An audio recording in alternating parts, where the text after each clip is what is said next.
द्वादश पाठ विद्याधनम। इसके हम लोग प्रश्न उत्तर देखने वाले हैं। सबसे पहला प्रश्न देखिए, उपयुक्त कथनानाम समक्षम आम, अनुपयुक्त कथनानाम समक्षम न इति लिखत। मतलब जो उपयुक्त है, जो सही है, उनके आगे आम लिखना है, मतलब हाँ, और जो गलत है उनके आगे न लिखना है, मतलब नहीं। तो देखिए, क विद्या राजसु पूज्यन्ते, मतलब कि विद्या राजाओं द्वारा पूजी जाती है, विद्या राजाओं से पूजी जाती है ना।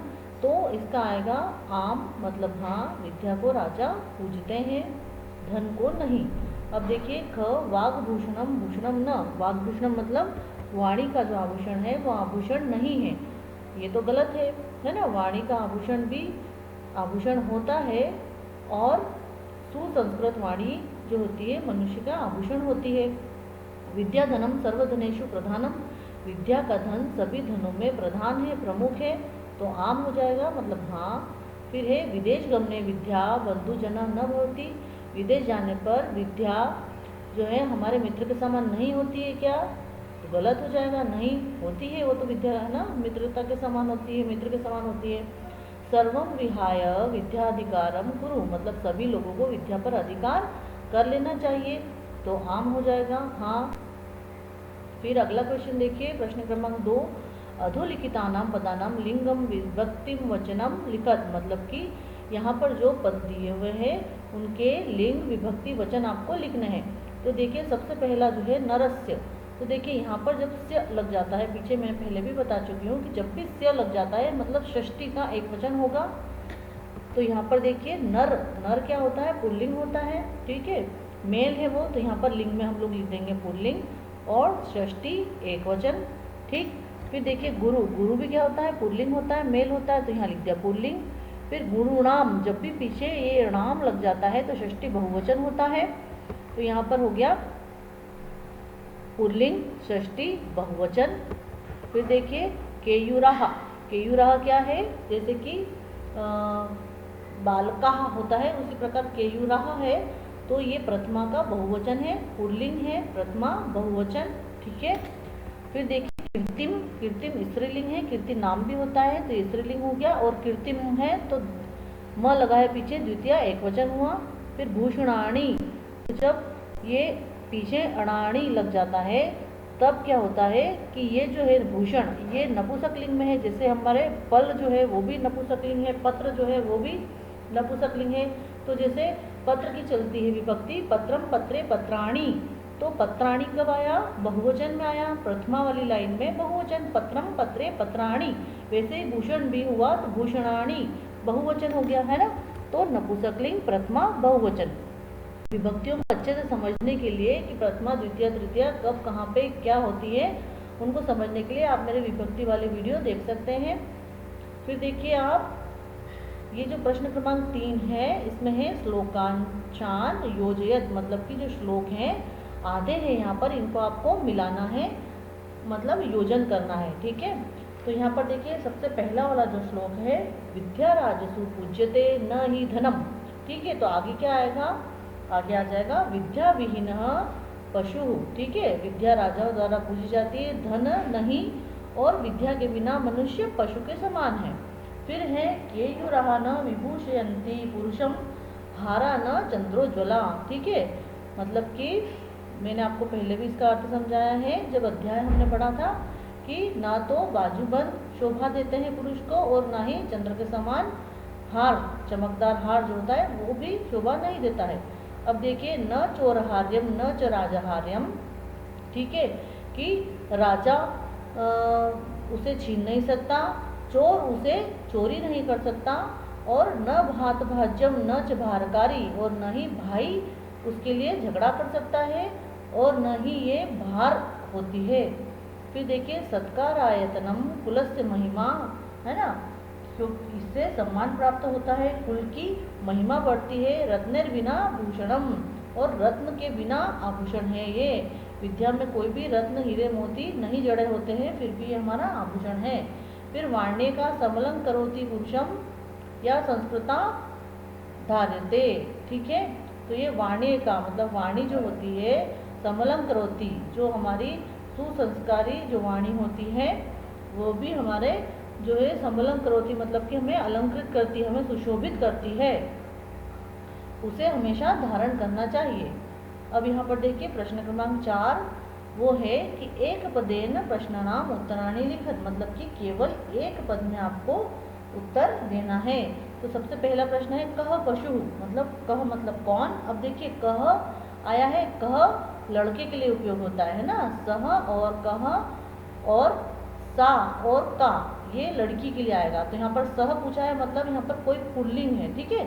सह और कह जहाँ पर आ गया वो क्या होगा, पुल्लिंग होगा, मतलब मेल होगा, ठीक है। तो यहाँ पर क्वेश्चन है कह पशु, मतलब पशु कौन है, तो कौन है, विद्या बिना, ठीक है। विद्या के बिना पशु होते हैं, तो हम लोग लिखेंगे यहाँ पर विद्या विहीनः, ठीक है। विद्या के बिना पशु है, विद्या विहीन पशु।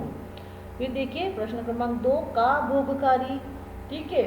तो भोगकरी मतलब कि कौन भोगकरी है, तो यहाँ पर क्या हो जाएगा कि विद्या भोगकरी, यहाँ पर हम लोग लिख देंगे विद्या, विद्या भोगकरी, ठीक है। फिर देखिए अगला के पुरुषम न विभूषयन्ति, तो कौन मनुष्य की शोभा नहीं बढ़ाते हैं, तो बाजूबंद मनुष्य की शोभा नहीं बढ़ाते हैं, विद्या बढ़ाती है ना। तो केयूरा मतलब बाजूबंद। फिर देखिए अगला प्रश्न का एका पुरुषम समलं करोति, कौन एक है जो मनुष्य को अलंकृत करती है, तो वो है वाणी, ठीक है। यहाँ पर लिख देंगे हम लोग वाणी। फिर है कानि क्षीयन्ते, है ना, क्षीयन्ते मतलब कि खत्म हो जाना, क्षय होना, मतलब मिट जाना, टूट जाना, खत्म हो जाना। तो कानि क्षीयन्ते तो भूषणानि क्षीयन्ते, है ना, भूषण जो होते हैं, आभूषण होते हैं, वो खत्म हो जाते हैं, टूट जाते हैं। लेकिन जो हमारी विद्या होती है वह कभी भी क्षय नहीं होती है, कभी भी खत्म नहीं होती है, हमेशा हमारे साथ ही रहती है। प्रश्न क्रमांक 5 देखिए रेखांकित पदानि अधिकृत्य प्रश्न निर्माणम कुरुत। अब यहाँ पर जो अंडरलाइन वर्ड जो हैं इनके जगह पर, अंडरलाइन शब्द की जगह पर आपको प्रश्नवाचक शब्द, जैसे नरह है तो यहाँ पर आ जाएगा कह, है ना, कह, कानि, किमर्थम, इस प्रकार से क्वेश्चन वाले जो शब्द होते हैं जिनसे प्रश्न बनते हैं उनका उपयोग करके हमें प्रश्न बनाना है। हमें यहाँ पर इन्होंने आंसर दिए हुए हैं, उत्तर दिए हुए हैं। तो सबसे पहला दिया हुआ है विद्या विहीन नरह पशु अस्ति, मतलब कि विद्या के बिना मनुष्य पशु है, ठीक है। तो हम क्वेश्चन कैसा बनाएंगे, विद्या के बिना कौन पशु है, ठीक है। तो नरह की जगह हम लोग क्या लिख देंगे, कह, बाकी पूरा आपको सेंटेंस वैसा ही लिखना है। तो विद्या विना कह पशु अस्ति, और यहाँ पर हो जाएगा हमारा क्वेश्चन मार्क, ठीक है। यहाँ पर जो हमें ऊपर पूर्ण विराम दिया है उस पूर्ण विराम की जगह हम लोग लगा देंगे प्रश्नवाचक चिन्ह, ठीक। अब अगला देखिए विद्या राजसु पूज्यते, मतलब विद्या राजाओं द्वारा पूजी जाती है। तो क्वेश्चन कैसे बनाएंगे कि क्या राजाओं द्वारा पूजी जाती है। अब विद्या क्या है, स्त्रीलिंग है ना। पुल्लिंग के लिए हम लोग कह यूज करते हैं और स्त्रीलिंग के लिए क्या यूज करते हैं, का। तो हम लोग यहाँ पर लिख देंगे का राजसु पूज्यते, है ना, राजाओं के द्वारा क्या पूजी जाती है। इस प्रकार से यहाँ पर क्वेश्चन बन जाएगा। पूरी लाइन आपको ऊपर से देख के लिखनी है, ठीक है, केवल विद्या की जगह का। अब देखिए चंद्रोज्ज्वला हारा पुरुषम न अलंकुर्वन्ति, है ना। तो चंद्र के समान चमकदार हार पुरुष को अलंकृत नहीं करता है। तो चंद्र के समान चमकदार क्या पुरुष को अलंकृत नहीं करता है, इस प्रकार से हम क्वेश्चन बनाएंगे। तो हारा की जगह हमें क्या लिखना चाहिए, हारा की जगह हम लिखेंगे के, ठीक है। चंद्रोज्ज्वला के पुरुषम न अलंकुर्वन्ति। फिर यहाँ पर देखिए पीछे लग जाएगा प्रश्नवाचक चिन्ह।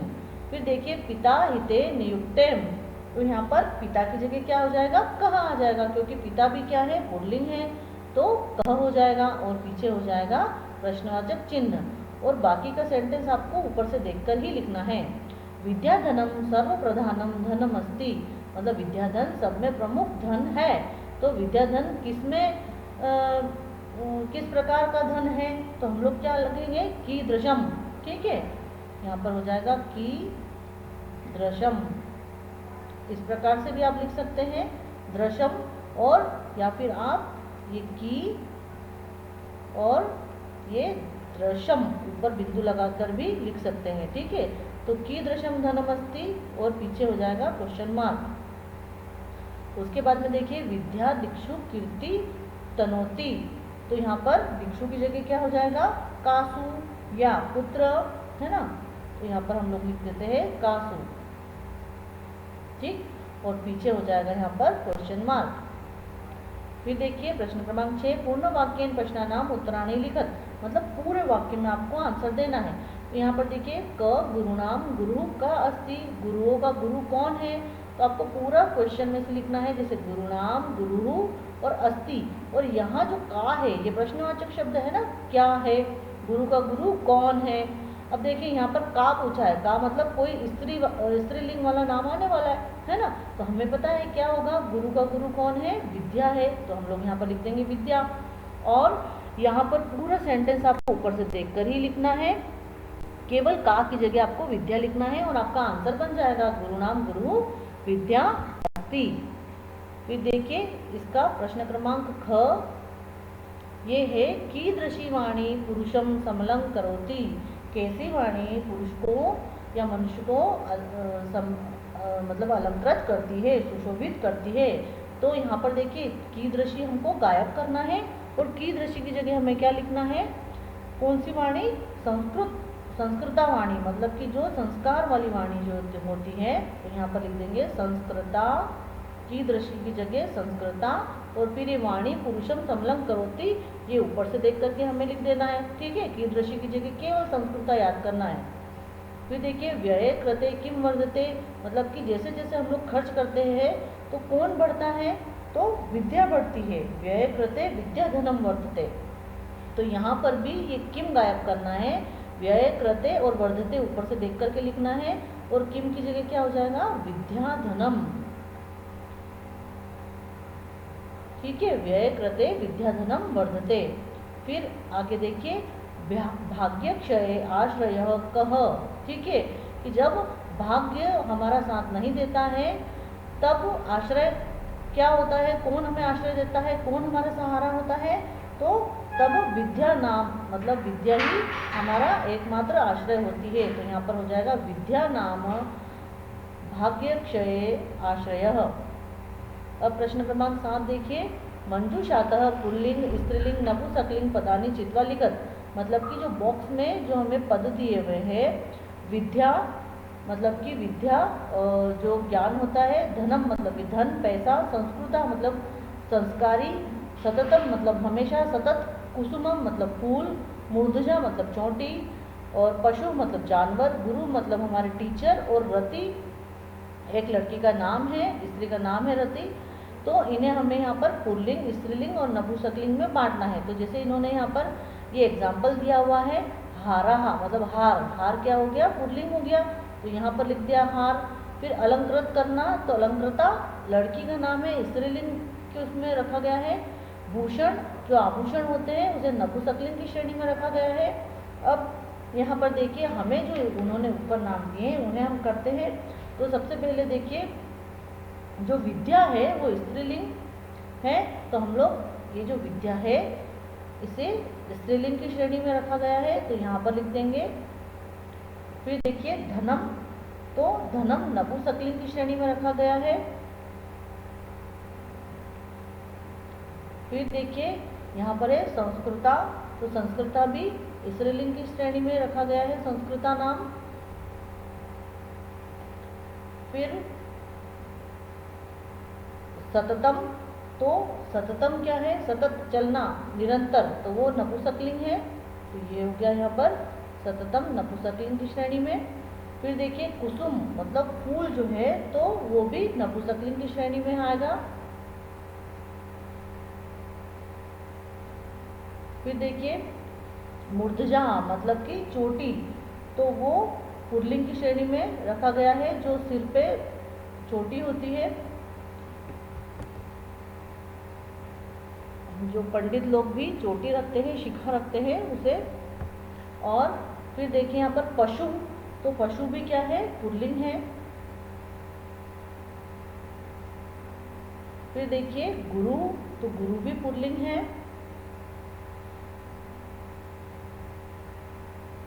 और फिर रति, तो रति स्त्री है तो यहाँ पर स्त्रीलिंग में रखा गया है। रति एक स्त्री का नाम भी है।